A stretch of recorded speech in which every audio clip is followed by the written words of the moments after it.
Thank you and good morning. I'd like to call this meeting to order.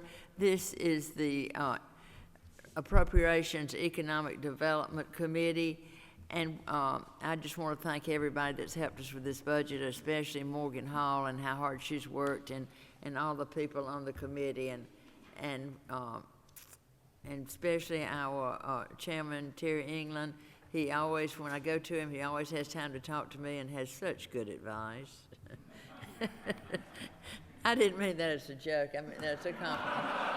I didn't mean for it to come out like that. I meant it as a compliment. I'm sorry. I did not come out the way I meant for it to. Okay. Department of Ag. Let's start with Department of Ag, line 13.2.2.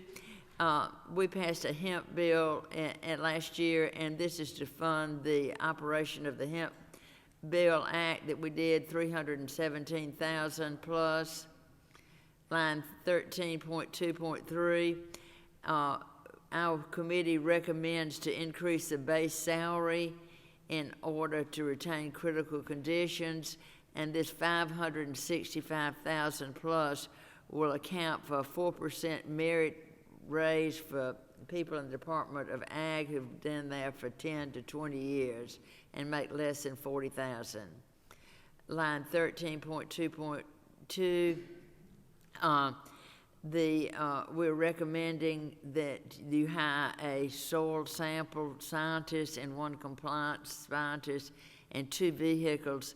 This is to implement the bill we passed in 2021 for House Bill 1057 to help our soil, keep our soil's characteristics steady. 13.2.2, $333,000 plus to establish the Farmers Consumer Market Bulletin as the official regulatory and education tool for the GATE program. Line 13.4.3, the department has done a great job of working with our farmers markets, and so we are asking them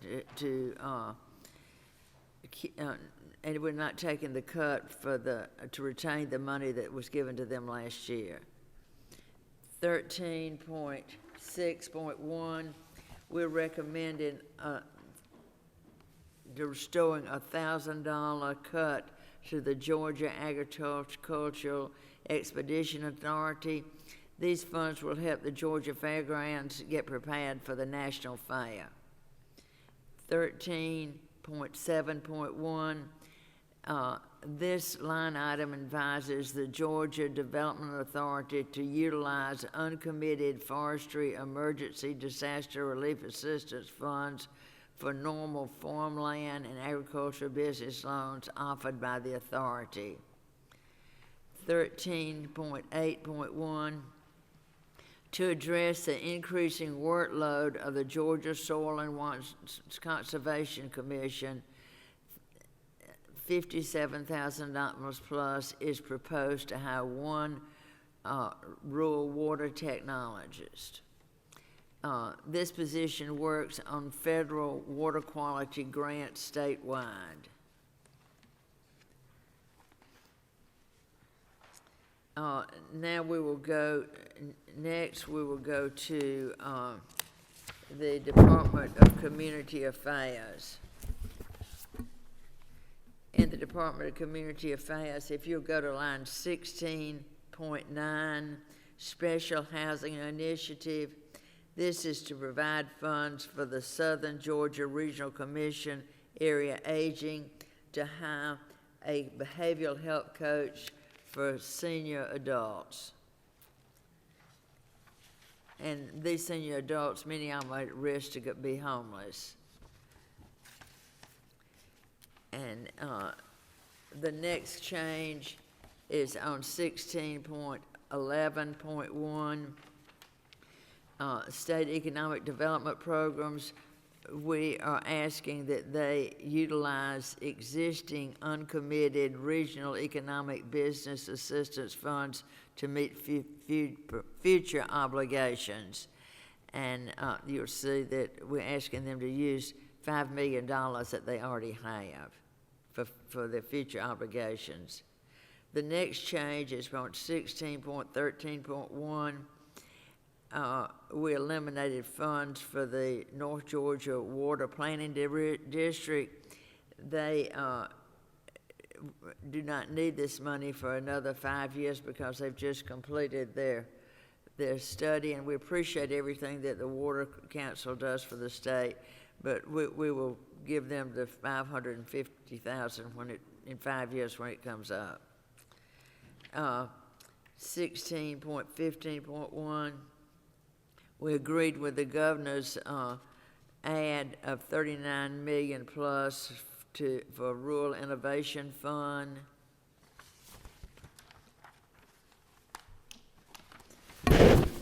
Excuse me.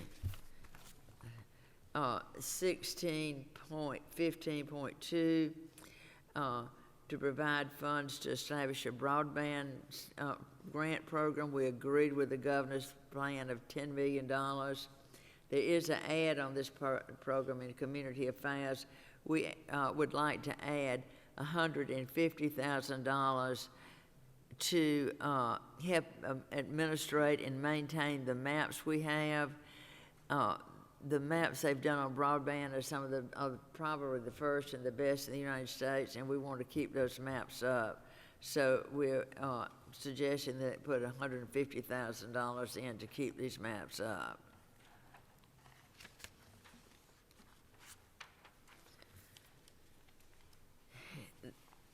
Our next change in the budget is on economic development. 23.1, you probably remember that last year the economic development used some funds for building improvement that they pay in every year to pay their rent, help pay their rent, and those funds are not available this year, so we're restoring $155,000 of that money. 13.5.2, under economic development, we're providing for funds for one more project manager. Since COVID, there's been a big increase in interest in Georgia, and this is to sort of help with their workload. 13.6.1, provide funds for inflated cost of existing contractual services. As you're aware that the Department of Economic Development has contracts all over the world, and as things go up in cost, so do these contracts, and so we're suggesting to put $100,000 in that to take care of these contracts. 23.7.1, this is just a small thing. It was $1,000 for a teacher retirement system. We said zero since they no longer have that person employed there.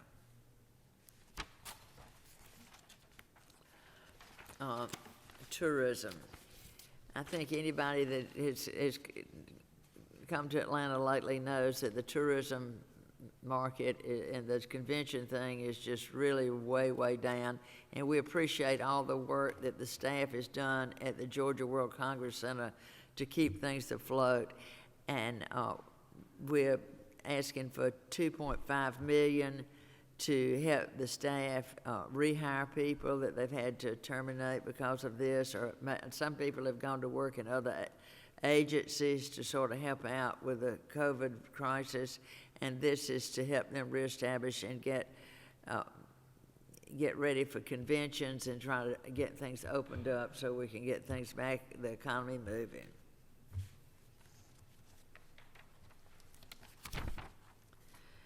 Forestry. You'll notice on forestry we have in each department of the forestry we've had to put in money for their workman's compensation premium, and you'll find this on lines item 26.1, 26.21, 26.31, and 26.41. There's been a big increase over it's a 3-year average of their workman's comp due to the the injuries they've had when they're fighting fires and fighting and with the hurricane and all the work that they've done to try to help us out in these disasters. And it's a very, it's not a real safe environment to be working in when you're fighting fires, and we appreciate them doing that. And this is for their workman's comp premium. And the increase on the workman's comp premium is $184,636. And you'll find if you add all these up, it will come to that. The next change, you will notice in forestry too, there's a change on 26.1.2 and 26.2.2. This money was just in the wrong department, and they just, it's no change in funds, but we did flip funds from one department to the other. It's just a transfer of funds and getting it in the right area.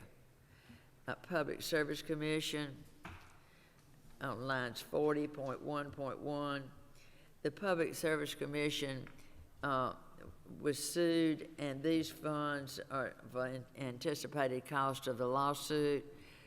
This lawsuit was made against the Secretary of State's office, but since it was regarding public service, the money has to come out of public service.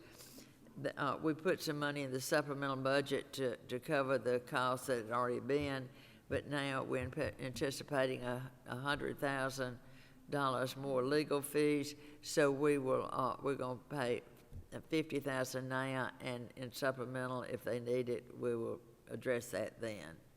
Do I have any questions from anybody on the committee or from anybody that's attending virtually? No questions? If no questions, do I hear a motion do pass? Do I hear a second? Motion do pass. And a second by Representative Jackson. All in favor say aye. Aye. All opposed? And I just want to thank y'all for being so attentive and all y'all have done to help us do this, and the encouragement you've given and your advice. Thank you for being on my committee. No, I'm not trying to be funny. I didn't mean to be.